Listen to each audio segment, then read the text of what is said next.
We're staying up late with you guys because we have actual sports highlights to bring. Ben, take it away with the best of the best from the match. Okay, so yes, let's give you the basis. Tiger Woods, Phil Mickelson, Peyton Manning, Tom Brady. About 30 minutes into this thing, we've played one hole, and I'm like, oh boy, it's going to be a snooze fest again. Because what happened last year, Tiger and Phil, they're just so competitive that we didn't get that conversation between them like we really had hoped for when we thought they'd be mic'd up and kind of get into it. I really liked how they involved some looser guys, Tom Brady and Peyton Manning, who are now starting to, you see them interact more on social media, interact more with the fans. It was great to see them partner with them just to try to get people talking more, and I think the flow went really well. As far as the golf goes, it was, again, a slow start. I was like, we're going to have to watch Tom Brady play 15 more holes like this. It was going to be a disaster. He holed the one, obviously, and he was playing so bad that he holed one from 130 yards, and they still didn't win the hole. It was brutal. But then he finally figured it out like a great athlete does, like a great athlete he is. Made an adjustment at the turn, figured it out with the driver, and they really handled the alternate shot portion of the match in that second nine, but it was just too little too late, Mia. Tiger was too good off the tee. Peyton Manning hit that clutch shot on, I believe it was 16 to about 2 feet. Russell Wilson had to pay $300,000 all for a good cause, but I can bet you he didn't think he was going to have to cough up that much change. Overall, Tiger gets the win alongside Peyton Manning. A great, safe day, and I just wish one thing, Mia, it didn't rain so freaking hard. Well, that's the thing, Ben. I think that it won't surprise me if Tom Brady hops on the Twitter horn and sounds off, because he and Phil both missed pivotal putts on that back nine that would have brought this thing to even and square. So there was the opportunity. It wasn't like he didn't have the chance to bring this into a possible playoff, which, I mean, it's so dark out by the time they wrapped up 18, I'm not sure what they would have done. And that's the other thing, you and I know, having dealt with camera work before, that what we saw on TV was actually a lot lighter than what they were dealing with. I know I heard them say a couple times, I didn't see it. Where'd it go? I can barely see off the tee on 18. I'm surprised they finished. While we're on the subject of GOATs and MVPs, shout out to the crew over at Turner, especially my college roommates, who kept that one going despite those severe downpours.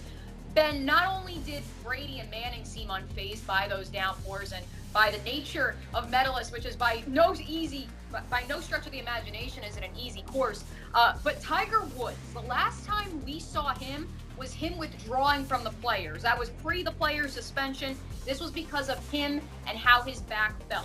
To me, he looked impeccable. He looked like the Tiger we saw at Augusta last year. How did you feel? Yeah, the thing about Tiger, I know that we've had issues with, was him off the tee. Didn't miss a fairway today. Maybe the one, if you really want to count it and get technical with it, the one on 15, I believe he missed, 15 or 17, late. But he was a machine off the tee. But the shot that I really enjoyed was on the front nine. It was a bunker shot, about a 25-yard bunker shot. Didn't have a lot of room to work with. And that was when Charles Barkley and Justin Thomas started getting into it about dunking a basketball. The first thing that goes when you don't practice and play a lot is the short game. And Tiger's short game was there today, especially in these tough conditions in the rain. And I know he's very familiar with his home course medalist that they played today, but it was good to see the hands working, good off the tee. And that is the formula in these major events to go out and win.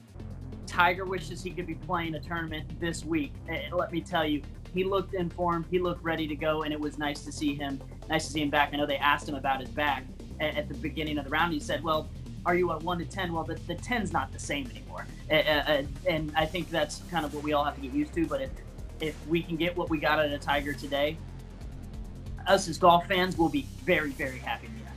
And you know what? He didn't have to carry Peyton, so I'm sure that certainly helped his back. I would like to note that Phil Boy, good old Phil Mickelson, hasn't finished, aside from a Pro-Am third finish at Pebble Beach, hasn't finished better than tied for 28th in 2020.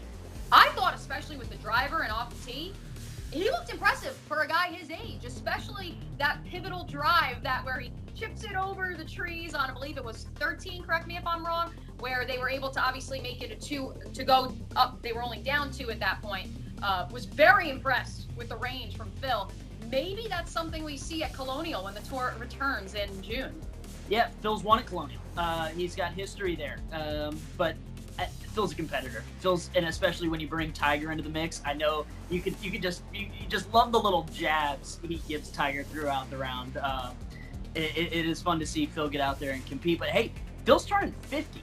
Let's not forget that. He's ready to qualify for the Champions Tour when the Champions Tour gets back up. Granted, will he go out and play? Not sure. He hits it a lot farther than all those guys, as we saw today. He's still got it. It was a rainy day in South Florida, Ben. It was also a rainy day up in Charlotte. Yes, that is indeed the situation at NASCAR's third race since resuming the season. They have some NASCAR After Dark, but this is the third race since they've resumed. We've had some great moments both on the Cup Series and the Xfinity Series. What has been your biggest takeaway or story from the NASCAR season after it has resumed? I think you and I will both agree on this. It was the Chase Elliott moment. The not safe for younger crowds television moment. What I like to see was, and I guess it was a Zoom post-conference interview, Mia, where Kyle Busch said, look, I knew it was wrong. I'm going to shoot him a text and apologize to him. But it doesn't change the outcome at the end of the day. And you know how the Bushes can be out on the track, and I'm sure Chase Elliott is still rubbed a little bit the wrong way, Mia. Well, speaking of Chases and the Busch brothers, Ben, my favorite moment so far since NASCAR has resumed came on the Xfinity Series on Thursday night. Chase Briscoe and his wife suffered a miscarriage earlier in the week and went public with that struggle of losing their 12-week-old daughter. And literally hours later, he claims the checkered flag at Darlington, holding off the Busch brothers at the finish line. So I think that was a real positive moment. And also, let's not forget on the track, Ryan Newman as well, making his return to the track for the first time since that horrific crash at the Daytona 500. They're giving us not only great sports moments and highlights to talk about here on your TV, they're reminding us why we love sports so much, Ben. It's kind of gearing us back towards hopefully a safe and fun, hectic fall in the sports world we've got coming for us, Mia. But hey, we're looking forward to it. We'll be here breaking it all down.